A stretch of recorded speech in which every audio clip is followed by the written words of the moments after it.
जो हमारे हित सुरक्षित रखेगा, जो हमारे हकों के बारे में सोचेगा, जो हमारे और हमारे परिवार की चिंता करेगा, नेता वही होगा।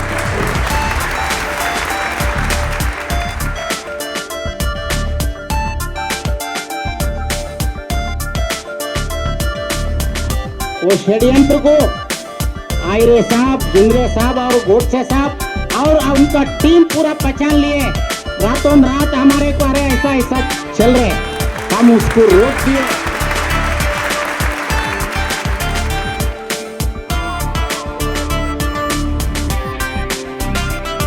पहले तो पुराटा वार्ड ही नहीं लगाया था हमारा डिटेन मैनेजमेंट ने। ड्राफ्ट एग्रीमेंट में हमने वो झगड़ा करके, महाराम जी से झगड़ा करके वो पुराटा जो क्लॉज था वो क्लॉज हमने लगाया।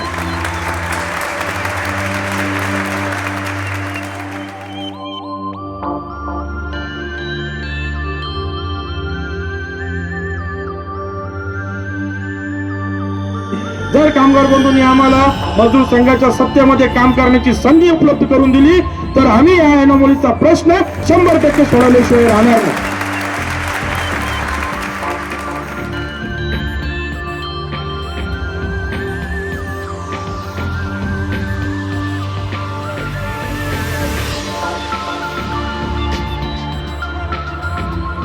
आणि हा एक मौका असतो ज्यावेळेस फक्त थोडंसं 5-10 मिनिटं टाईम द्या, सकाळी थोडंसं उशिरा या, काही फरक पडत नाही।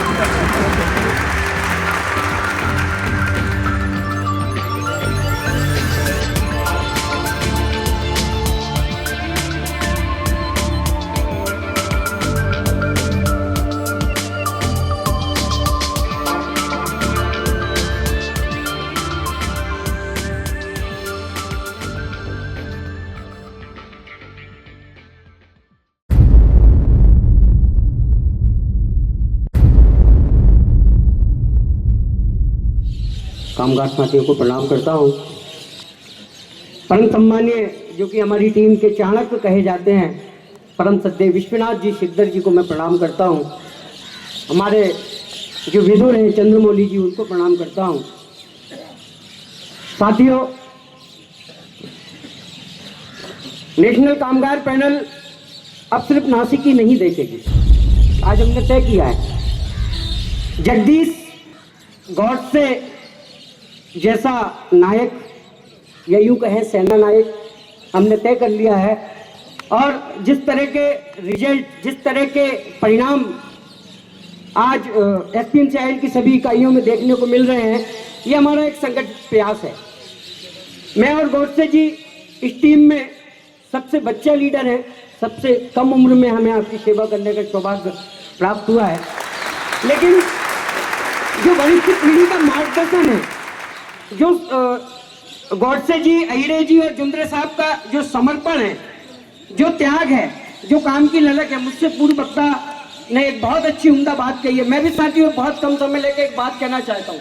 पूरी दुनिया में और हम सिर्फ हमारे परिवार के लिए काम नहीं कर रहे हैं, हम देश हित में भी काम कर रहे हैं, हम कंपनी के लिए काम कर रहे हैं। भाई साहब सही कह रहे थे, अक्सर सरकार अगर किसी संस्थान को, किसी इंडस्ट्री को, किसी उद्योग को कॉर्पोरेट करती थी तो उसके पीछे एक कुशंका होती थी, एक उसका प्लान होता था कि धीरे धीरे धीरे उसको प्राइवेट करके उसको बर्बाद करना। लेकिन नहीं, मुझे बहुत दिन याद है कि जब हम कॉर्पोरेशन में दस्तखत करके घर लौटे थे, होशंगाबाद लौटा था, नासिक के लोग नासिक लौटे थे, बड़ा भय था, बड़ा डर था। ये डर कारखाने से निकल के हमारे बच्चों के चेहरों पर साफ देखा जा सकता था और ये आशंका व्यक्त की जाती थी कि क्या पता ये कॉर्पोरेशन कब तक चलेगा, कैसा चलेगा, हमारे वेतन भत्ते क्या होंगे। एक और प्रॉमिस किया था कामगार नेशनल पैनल ने, मैं भी आपके सामने वोट मांगने आया था। एक कर्ज मेरे ऊपर भी आपका था, वो था एनामली।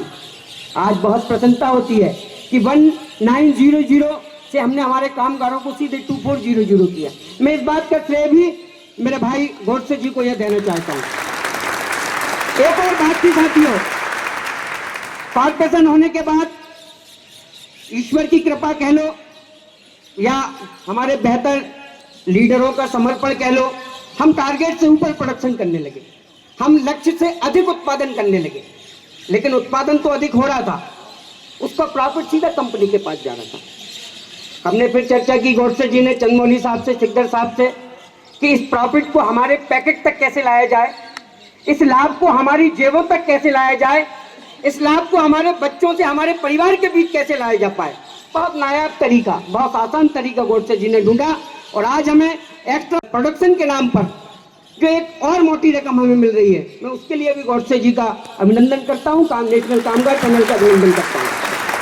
साथियों, अब बात झंडों से ऊपर निकल चुकी है, हम सब लोग दलों से ऊपर हो चुके हैं। जो हमारे हित सुरक्षित रखेगा, जो हमारे हकों के बारे में सोचेगा, जो हमारे और हमारे परिवार की चिंता करेगा, नेता वही होगा। हमारा नेता वही होगा जो हमारे पेट की तरफ सोचेगा, जो हमारे कर्तव्य, हमारे परिवार का जो कर्तव्य है, उस कर्तव्य के ऊपर जिसका निर्वाह करने के जो प्रयास करेगा, वो हमारा नेता होगा। और इसी मंशा को जाहिर करते हुए माननीय चंद्रमौली साहब ने, लहंगे साहब ने, सिकदर साहब ने हमारा उत्तराधिकारी के रूप में हमें गोडसे जी दिया है। हम बहुत धन्यवाद देते हैं, बहुत अभिनंदन करते हैं, आभार व्यक्त करते हैं।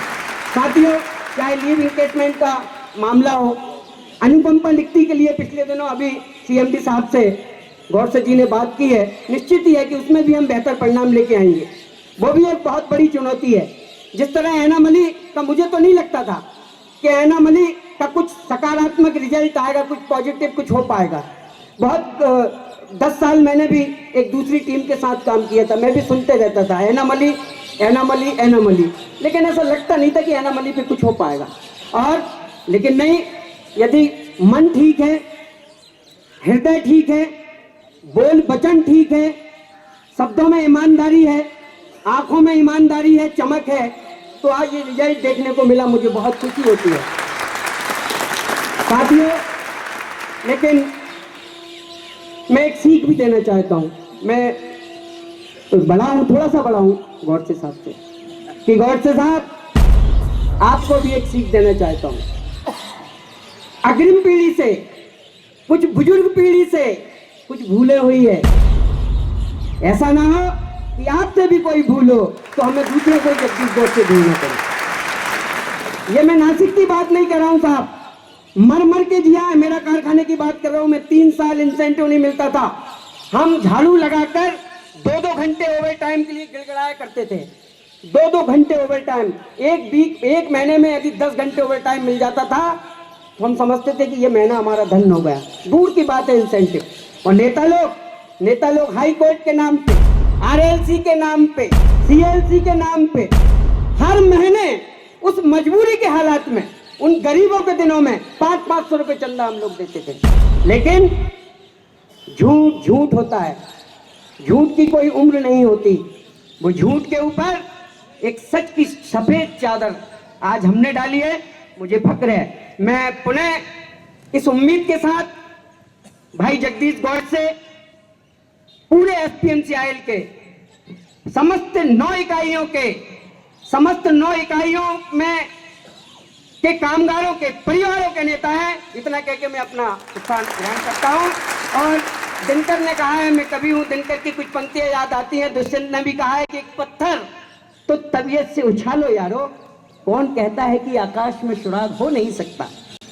तो ऐसा पत्थर जो आपके हाथों में है, और जिस दिन चाहेंगे, जब चाहेंगे उछाल देंगे और हम आसमान में सुराग कर देंगे।